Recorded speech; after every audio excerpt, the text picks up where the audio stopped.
Louvado seja nosso Senhor Jesus Cristo, nossa Mãe Maria Santíssima. Hoje, 8 de junho de 2023, vamos para a nossa quinta aula de Catecismo, com o tema sobre o terceiro artigo do Credo, o qual foi concebido pelo poder do Espírito Santo, nasceu de Maria Virgem, com base no Catecismo Maior de São Pio X, no Catecismo Romano do Concílio de Trento e nas Sagradas Escrituras. Nós vamos hoje, então, para a nossa quinta aula de Catecismo.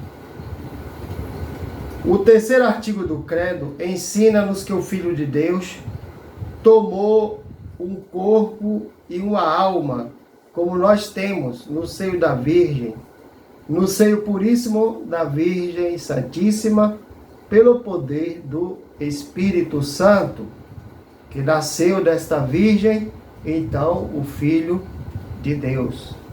Como nós falamos na aula anterior sobre o segundo artigo, sobre a processão, a geração divina do Filho Eterno, do Verbo de Deus, na eternidade, esta geração agora se faz no tempo, a partir do momento em que o Verbo toma um corpo no seio da Imaculada Sempre Virgem Maria, para vir ao mundo nos salvar. Para formar um corpo e criar a alma de Jesus Cristo, porque esta alma criada é a alma que nós temos como criaturas, esta alma que é comum a todas as criaturas. Então esta alma também foi criada por Deus para que Jesus tivesse uma alma igual à alma de todos os homens. Então a alma de Jesus Cristo, concorreram todas as três pessoas divinas para esta realização. Se diz só foi concebido pelo poder do Espírito Santo, porque a encarnação do Filho de Deus é obra da bondade e amor de Deus, e as obras de bondade e amor de Deus atribuem-se ao Espírito Santo. Por que a obra de bondade e de amor de Deus? Porque Deus, para realizar a salvação dos homens, como um ato supremo de seu amor, enviou a segunda pessoa da Santíssima Trindade, o Filho, seu Filho unigênito, para assim salvar a humanidade. Então, por isso, um ato de amor e bondade de Deus. E os atos e as obras de amor e bondade são atribuídos ao Divino Espírito Santo. Daí porque, no Credo, não fala das três pessoas atuando para a encarnação do Verbo, mas diz sobre o poder do Espírito Santo. O Filho de Deus, fazendo-se homem, não deixou de ser Deus. O Filho de Deus encarnado, isto é, Jesus Cristo, é Deus e homem ao mesmo tempo, perfeito Deus e perfeito homem. Há duas naturezas em Jesus, a divina e a humana. Então, em nenhum momento, desde a concepção até a morte de Jesus na cruz e sua gloriosa ressurreição, ele deixou de ser verdadeiramente homem e verdadeiramente Deus. Não havendo assim em nenhum momento em que ele tenha deixado de ser Deus ou Deus tenha deixado de ser homem em Jesus Cristo. Por isso que as duas realidades da natureza humana e a natureza divina, existem unidas de tal maneira substancial na pessoa de Jesus Cristo, que é a segunda pessoa da Santíssima Trindade, não é? De forma que não há como separá-la, nem a natureza divina, nem a natureza humana.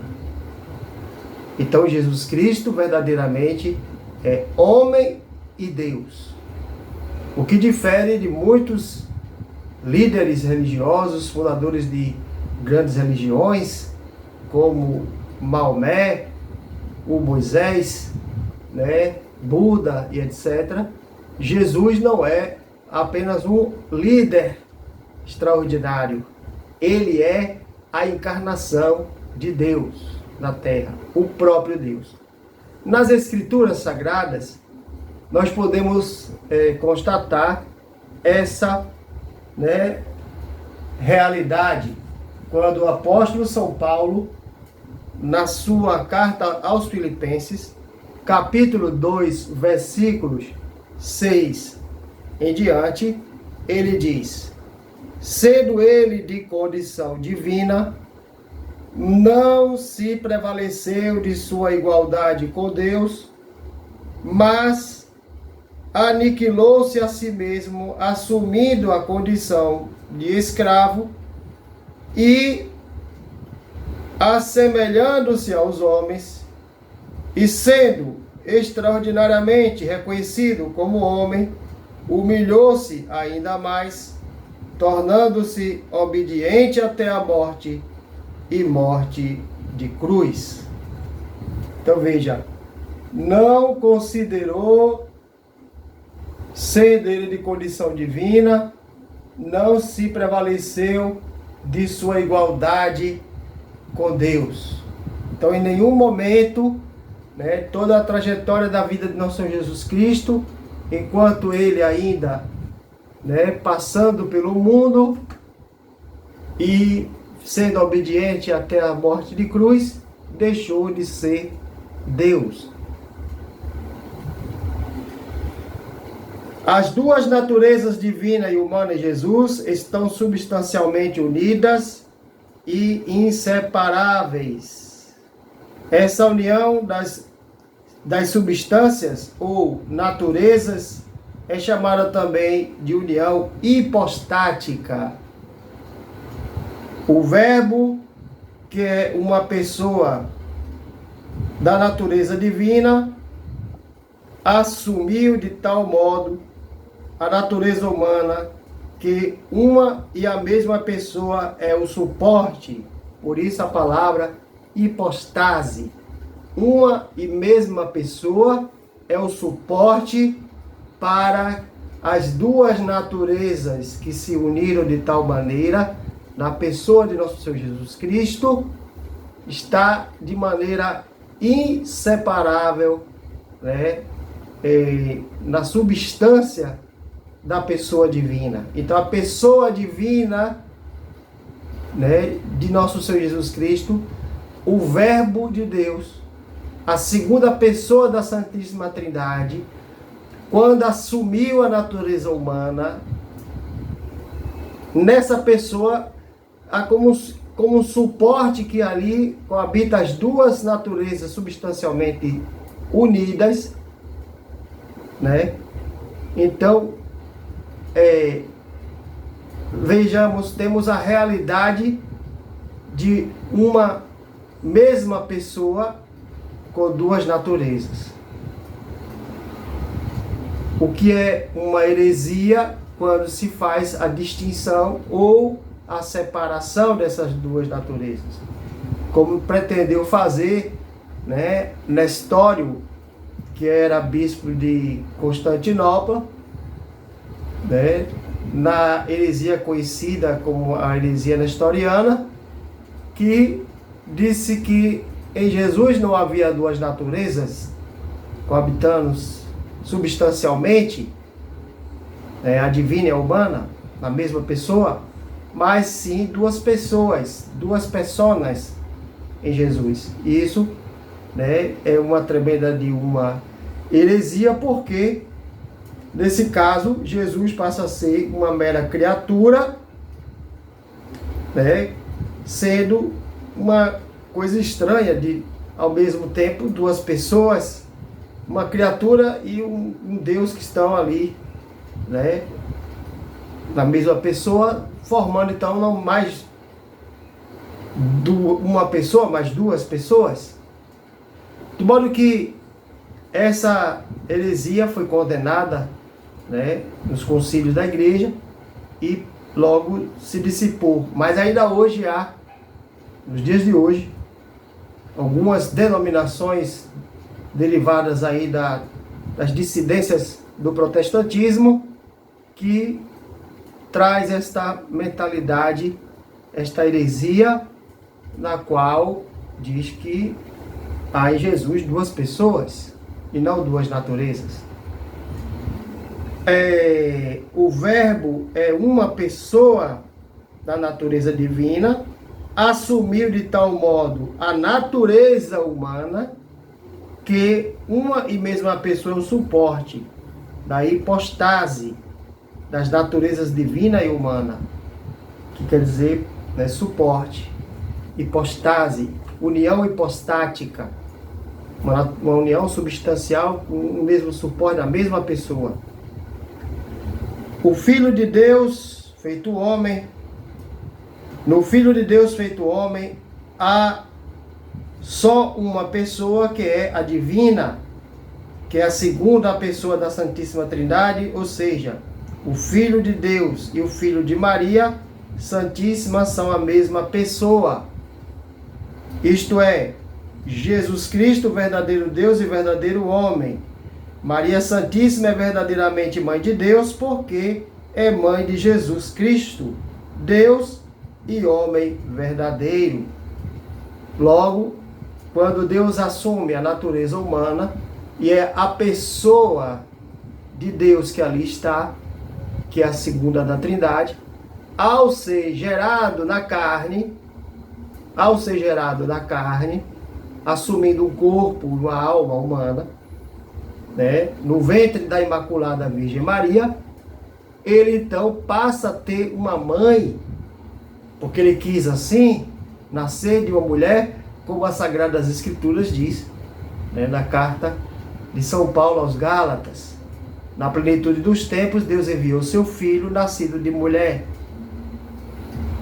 Então, quando a heresia nestoriana tentou separar em Jesus as duas naturezas, o que foi que aconteceu? A igreja reagiu a essa heresia e declarou que Nossa Senhora, inclusive, era a mãe de Deus, Theotokos, mãe de Deus, porque não há como ser só mãe da natureza humana. Ela é mãe da pessoa, ela é mãe da natureza. Como nossas mães, que no geral não é só mãe do nosso corpo biológico, ela é mãe da nossa pessoa. Não é mãe da nossa alma separada, não é mãe só do corpo. Negócio um tanto, né, esquisito, mas é mãe da pessoa. Logo, Nossa Senhora, Maria Santíssima, é mãe de Deus, como diz o Concílio de Éfeso, em 431, mãe de Deus segundo a carne, ou mãe de Deus segundo a natureza humana. Segundo a natureza humana de Deus, Deus sendo homem, em Jesus Cristo, que é verdadeiro Deus, mãe de Deus, mãe de Jesus Cristo. Jesus Cristo tinha vontade livre, mas não podia fazer o mal, porque poder fazer o mal é defeito e não perfeição da liberdade. É aquilo que a gente já falou anteriormente da onipotência de Deus, e aqui a única coisa que Deus não pode é pecar ou se enganar. Assim, Jesus, que é Deus feito homem, tendo vontade livre,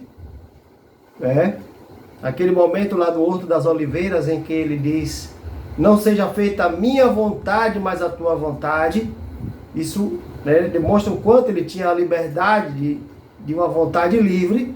Entretanto, esta vontade livre não estava sujeita ao pecado, nem, né, ao engano, porque, né, o erro, o pecado, o engano é um defeito.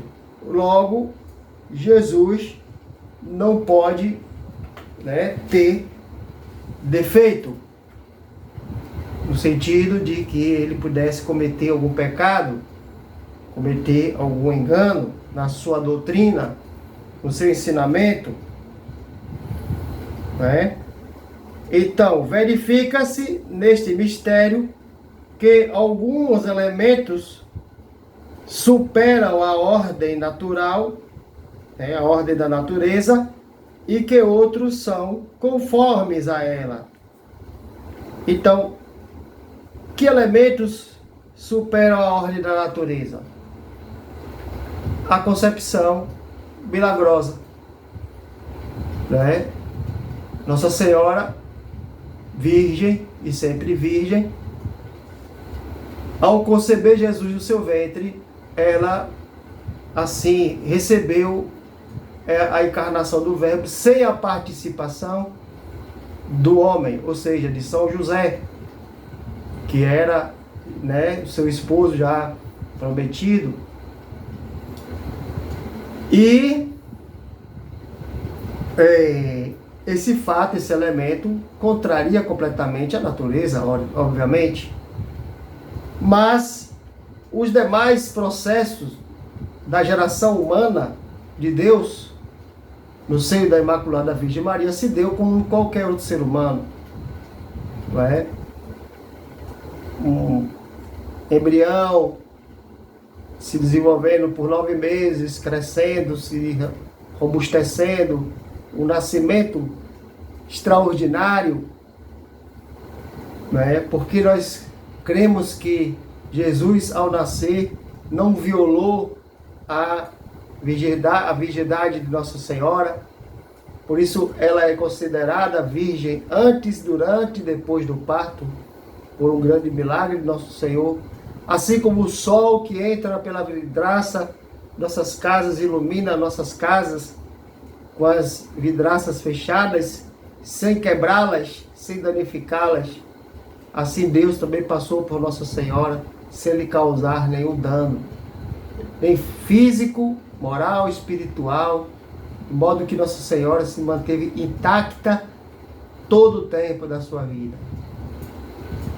A geração da carne e concepção milagrosa, sem a participação do homem e sua substância geradora, ou seja, como eu aqui acabei de falar, sem a participação da substância geradora do homem, né? Onde é preciso que haja, né, o elemento masculino, né, das células procriativas do homem para se unir à da mulher, né, as células reprodutoras, e assim gerar um novo ser humano. Esse elemento natural não existiu. Por isso que a encarnação do Verbo foi obra do Espírito Santo, porque se tratou de um grande milagre de Deus. É da fé que Maria Santíssima foi sempre virgem e é chamada a Virgem por excelência, antes, durante e depois do parto. Então, assim, nós encerramos a nossa 5ª aula, né, sobre o 3º artigo do Credo, que foi concebido pelo poder do Espírito Santo, nasceu da Virgem Maria, né? Deus e homem verdadeiro, concebido pelo poder do Espírito Santo por ordem extraordinária, né? Sendo ele verdadeiramente Deus, verdadeiramente homem. Então vamos assim encerrar, pedindo a proteção de Deus, nosso Senhor, e da Imaculada Sempre Virgem Maria. Que Deus nos abençoe, nos guarde, pela intercessão de Nossa Senhora, em nome do Pai, do Filho e do Espírito Santo. Amém.